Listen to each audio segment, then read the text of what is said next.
नमस्कार. महाराष्ट्र योजना कॉर्नरमध्ये आपल्या सर्वांचे स्वागत आहे. आजच्या व्हिडिओच्या माध्यमातून आपण बघणार आहोत की मुख्यमंत्री माझी लाडकी बहीण योजनेचे की मोठं संकट आलेलं आहे. की आता नमो शेतकरी महासन्मान निधी योजना तर राज्यातील शेतकऱ्यांसाठी राबवली जाणारी एक अतिशय महत्त्वाकांक्षी अशी योजना की या योजनेच्या हप्त्याचं या संदर्भातील काही महत्त्वपूर्ण अपडेट आपण आजच्या व्हिडिओमध्ये बघणार आहोत. त्याआधी तुम्ही जर माझ्या चॅनलवरती पहिल्यांदा राहिला असेल तर चॅनलला लाईक, सबस्क्राईब आणि शेअर करायला विसरू नका. चला तर तुमचा जास्त वेळ न घेता आपल्या व्हिडिओला सुरुवात करूया.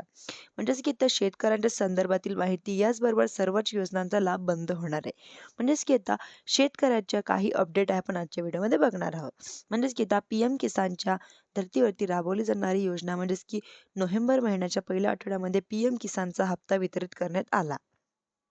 याच्या पाठोपाठ आता नमो शेतकरीचा हप्ता देखील वितरित केला जाईल अशा प्रकारची शक्यता वर्तवण्यात येत होत्या.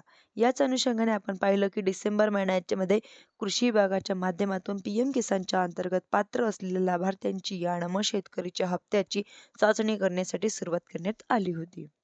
कारण की आपण जर पाहिलं होतं तर PM किसान योजनेचा हप्ता गेला हप्ता हा 9 लाख की 4,241 शेतकऱ्यांना आला होता. परंतु साधारणपणे 2,26,000 पेक्षा जास्त लाभार्थी या शेवटच्या PM किसानच्या हप्त्यापासून वंचित राहिलेले होते. यांची RFT साईन करत असताना या लाभार्थ्यांची यादी बनवण्यात असताना बरेच सारे लाभार्थी असे दिसून आले होते.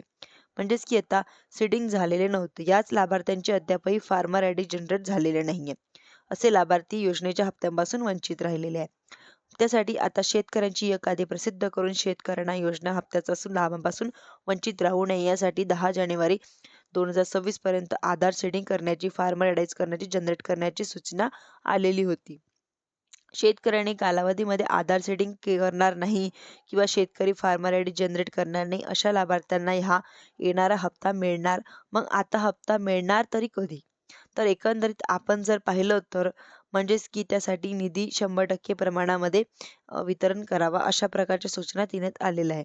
याच पार्श्वभूमीवरती कृषी विभागाच्या माध्यमातून मागणीत आलेल्या की लवकरात लवकर उपलब्ध करून दिला जाईल अशी जिल्हा परिषद, पंचायत समिती निवडणुकापूर्वी नमो शेतकरी महासन्मान निधी योजनेच्या माध्यमातून निधी उपलब्धता केल्यानंतर नमो शेतकऱ्याचा येणारा हा जो 8वा हप्ता आहे तो शेतकऱ्यांना मिळून जाणार आहे. धन्यवाद.